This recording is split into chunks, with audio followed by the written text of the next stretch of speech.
Hello, and welcome to Skynet Today's Last Week in AI podcast, where you can hear AI researchers chat about what's going on with AI. As usual, in this episode, we'll provide summaries and discussion of some of last week's most interesting AI news.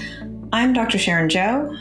And I am Andrei Kornikov, and this week we'll discuss an AI chatbot making people less lonely, GPT-3 mimicking Reddit's offensive comments, Tesla being investigated by the federal government, and some cute robots, and some other things as well. So let's dive straight in. Our first story is titled Always There, an AI chatbot comforting China's lonely millions. So this is about this thing titled Xiao Ice, I guess, which is originally made by Microsoft and is now a really huge phenomena, really. It has 150 million users in China. And the main thing is that it's a chatbot that you can talk to as a sort of, quasi-friend. And what's interesting is this is kind of huge. A lot of people talk to it. And it's now something like a really highly valued spin-off from Microsoft. I think so. I remember when Xiao Ice was first announced by Microsoft years ago, and it already had, a quick buildup of users, and it was really impressive. And I think now what's really impressive now is that the stickiness of it is that these users have stayed. 150 million users in just China, and people are interacting with this bot as if it's their virtual, in some cases, girlfriend or boyfriend, and getting really close to them, and also filling that gap of loneliness, since peak hours of usage are during the evening between 11 p.m. and 1 a.m. And so that's when people are really just craving a companion. And Xiao Ice is always there, Yeah, and I guess what's interesting is that I don't know what other functionalities it has, but I guess the main idea is to, mimic social interaction. In that sense, I think we've discussed this before. It's hard to know whether this is a good thing. We know statistically that people are lonelier than ever and teenagers are more online than ever, but somehow we are more disconnected than before. And in some ways, I could see this exacerbating that, where people can use this as a crutch instead of making efforts to connect with their friends and, do that sort of thing. So yeah, I feel a bit weird about this being this big and people being so into it, but perhaps it's also positive, to help people out. I think it's hard to say, because I think we could say, it's positive that, it's helping people out, since otherwise they would become extra depressed at night. But then on the, flip side, it's like, it's negative because maybe they will never want to interact with other human beings anymore. And so, I don't get the sense that people will never want to interact with human beings right now, given where Xiao Ice is and the peak hours of usage. But it's possible that it discourages kind of a lot of human interaction because Xiao Ice might be nicer. Easier, for sure, yeah. Easier, less judgmental, all this stuff. So, But I guess it might be better than scrolling Reddit or Twitter. So perhaps using less social media is actually good for us. I don't know.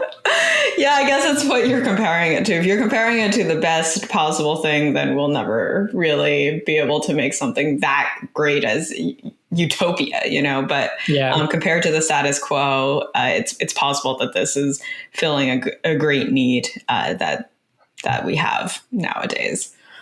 So on to our next article. AI startups claim to detect depression from speech, but the jury's out on their accuracy. So there was a 2012 study published in the journal Biological Psychiatry, and it was a team of scientists at the Center of Psychological Consultation, CPC, in Wisconsin. And they basically hypothesized that the characteristics of a depressed person's voice might reveal a lot about how depressed they are, the severity of their depression. And the co-author said, there were several quote unquote viable biomarkers. And this whole study was partially funded by Pfizer. And since then, a host of different startups have claimed to automate this detection of depression using AI trained on people's voices and being able to detect, from your voice, I can tell how severe your depression is or whether you have depression at all. And one of those efforts is Ellipsis Health, and they can generate an assessment of how depressed you are from just 90 seconds of you speaking. And they've raised $26 million in Series A funding. What do you think of all this?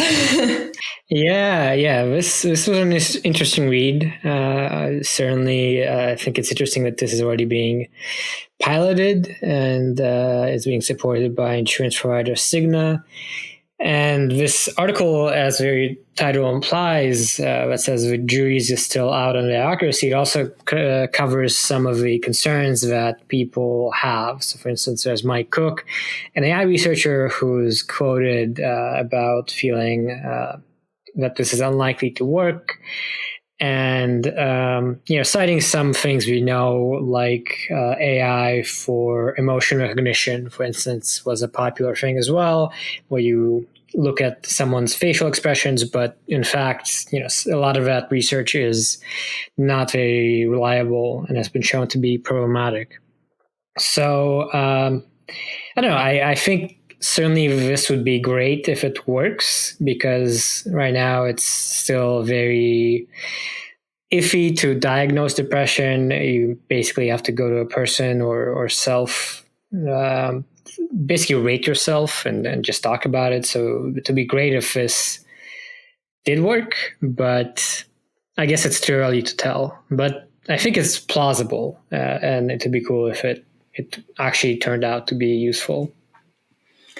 I think false positives might be a little bit concerning, where people are giving self-diagnoses and then it becomes a self-fulfilling prophecy where you're like, I'm not depressed, but this says I'm depressed, so maybe I'm depressed, and I don't know if that would actually happen, but I could see that happening, just leading with the psychology of things. I'm also a little bit concerned about what the downstream use case and intervention looks like, especially with insurance companies coming in. So they probably would amp up how much it costs if you seem depressed, your actual insurance or something like that. And that would be a bit concerning. And I wonder if, there are other easy variables to take into account, like some slight, really small conversation with the person. Yeah, I would imagine this would have to be used in a human in the loop approach, where maybe this is a first step to just, let you know that you should talk to a psychiatrist or a therapist. But I wouldn't imagine that this by itself would be enough for a diagnosis. So it is interesting to think about where this would be of use in that sense. Maybe it could be a tool that psychiatrists and therapists use in their practice to help diagnose. That would be interesting. Right, absolutely. And on to our research articles. The first is GPT-3 mimics human love for, quote, offensive Reddit comments, study finds. So love for offensive Reddit comments. So do note that. So basically, a new study has found that chatbots very much are inclined to agree with toxic language and offensive comments over safe comments. So they're into the spicy stuff as much as we are, in a sense. So what the study was done at Georgia Tech and at University of Washington, and they basically looked at 2,000 different Reddit threads, and they paid Amazon Mechanical Turk workers to annotate them as safe or offensive. And then they had different GPT models, big language models, agree with offensive comments or the safe one. And they found that these models were twice as likely to agree with the offensive comments than the safe one. And one interesting detail is that the chatbots actually tended to respond with more personal attacks directed towards the individual, as opposed to humans were more likely to target or, offend a specific demographic or an entire group, as opposed to an individual. Mm-hmm. Yeah, so this is a pretty interesting study.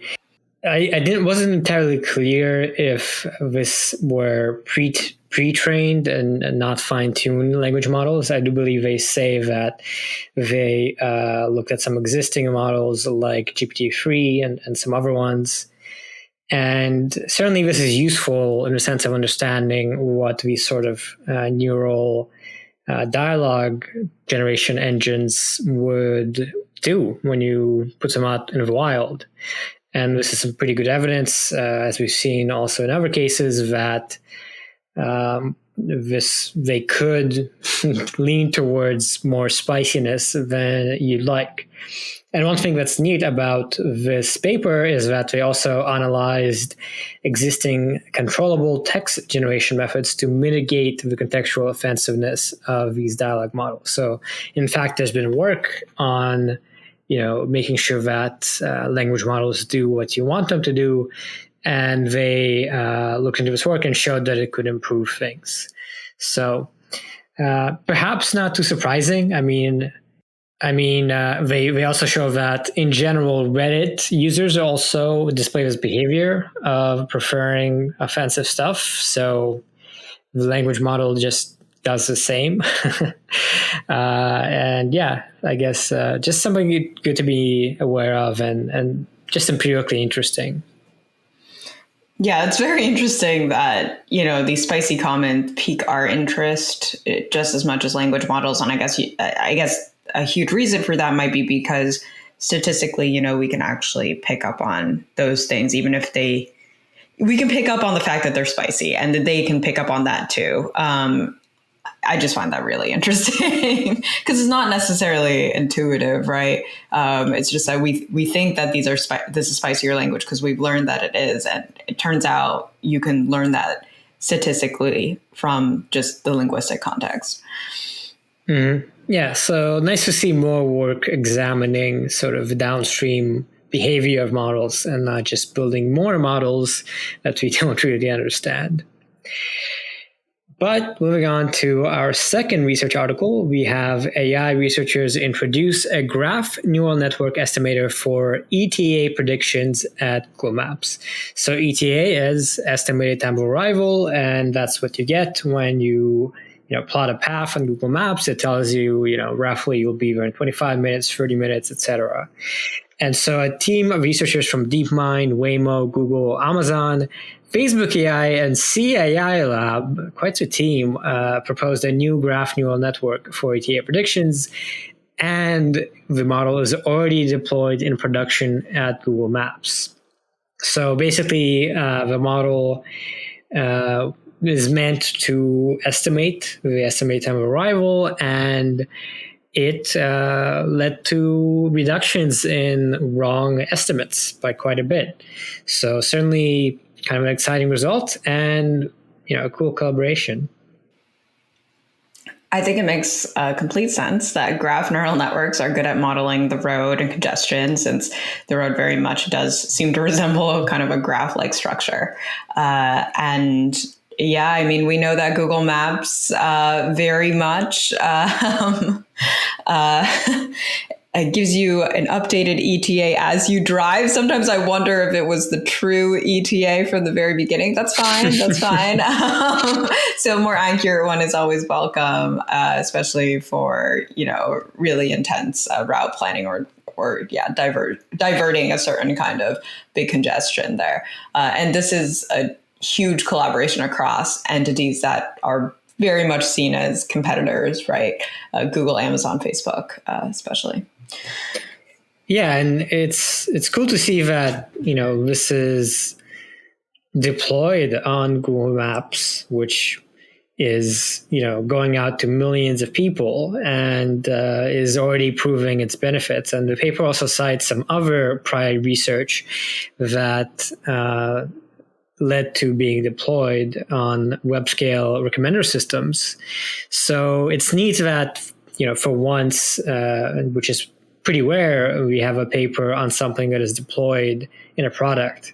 Versus usually, I think for products, we just don't really have any idea of how it work. So it's nice to see a little more transparency for this one. And on to our articles in Ethics and Society. The first is Tesla is ordered to turn over Autopilot data to a federal safety agency. All right. So as we've been tracking this Tesla story, Tesla has now been asked to hand over all of their Autopilot data by October 22nd, or they may get fines up to $115 million if they refuse to comply or if they fail to achieve that. And this is just part of this long investigation into Tesla cars crashing into all sorts of different vehicles, especially emergency vehicles and fire trucks. And NHTSA, the National Highway Traffic Safety Administration, is the one requesting this information and is in charge of making sure things are safe on the road.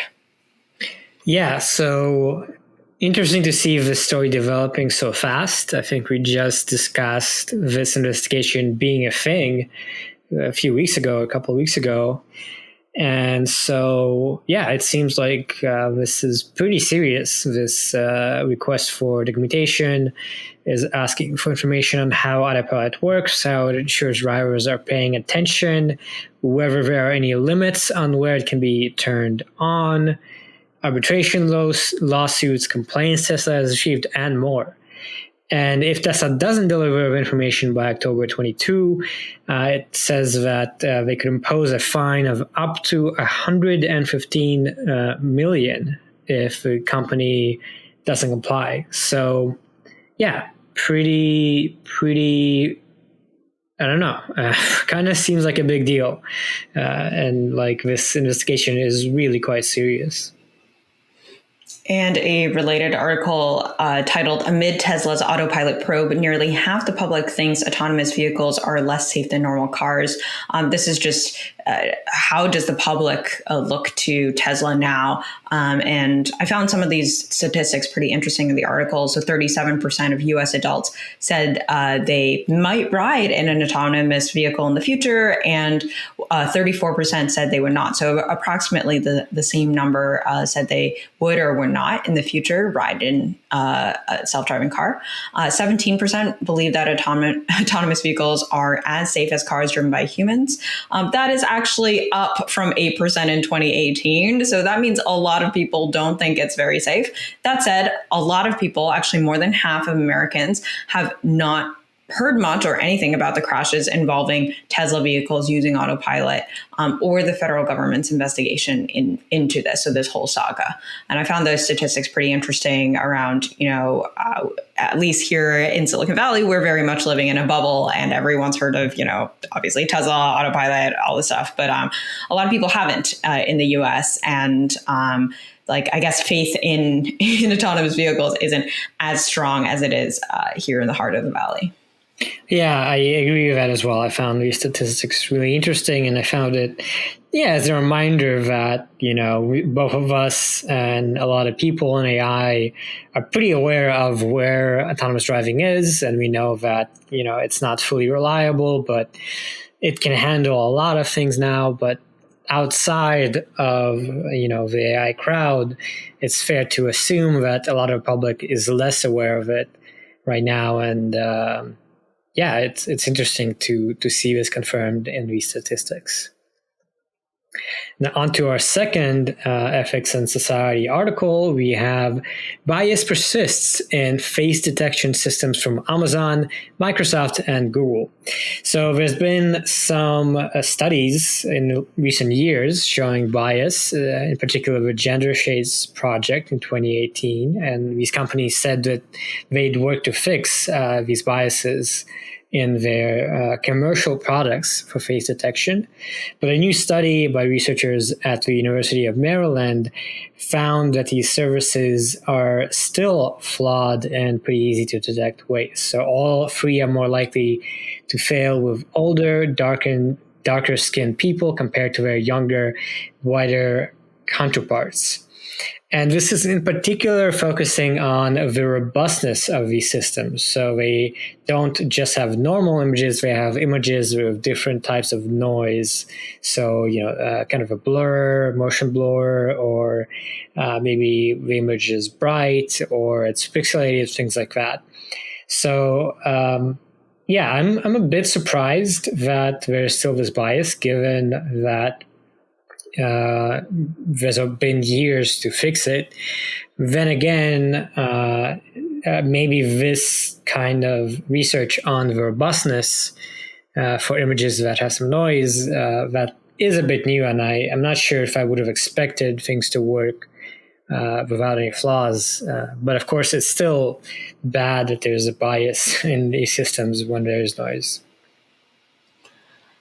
I will only be surprised when this is fixed or moderately fixed, or just moderately improved, because I just don't, we're just not really improving on this despite all the press around it. And I hope we do. I think people are working on it, but a lot of these companies aren't prioritizing it. Here in the paper, they said that Amazon's face detection API was 145% more likely to make a face detection error for the oldest people as opposed to younger people.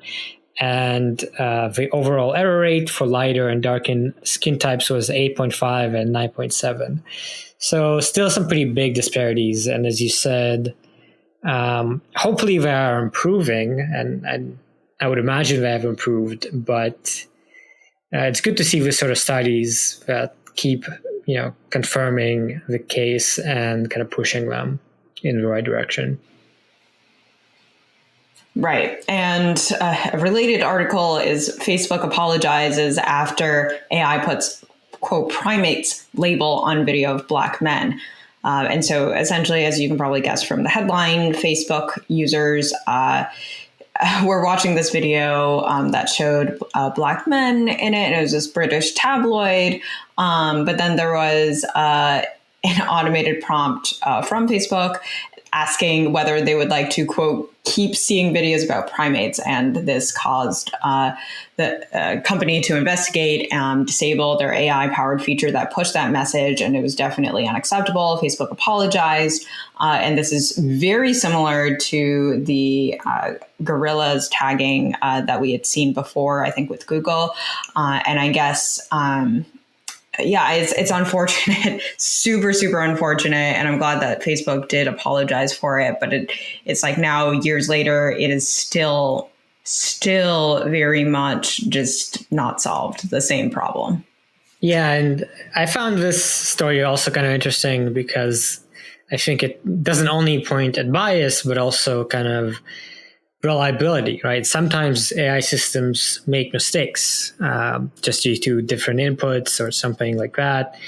And so it takes being mindful and, really being aware of the kinds of errors that can happen and, to design your system in such a way as to avoid these errors. And so you'd hope that given the Google error that was similar in 2015, product designers would be aware that you want to avoid labels of people that might seem racist, and here that exact thing happened, and hopefully that does kind of start making people more aware to think about these sorts of things. And onto our fun articles. The first one is The Time a Human-Driven Car Ran Over an Autonomous Robot. All right, so this is shown in a TikTok video that one of these little self-driving robots could not escape a human driving a car and actually got ran over. And in the little autonomous robot's defense, it actually appears in the video to have the right of way. And this video was captured at the University of Kentucky. Yeah, so it's kind of a fun clip. It's very short, like 5 seconds, and it has this little tiny delivery robot, one of these ones that, are like a little cart that drives itself, crossing the street, which is already kind of funny. And then this car turns and clips it. And then you can see the robot, having this wheel that kind of hangs by a thread. So I don't know. It's kind of a cute, fun video, and I felt a little bad for the tiny robot. So I don't know. Funny news story. Yeah. I think we always feel bad for the underdog.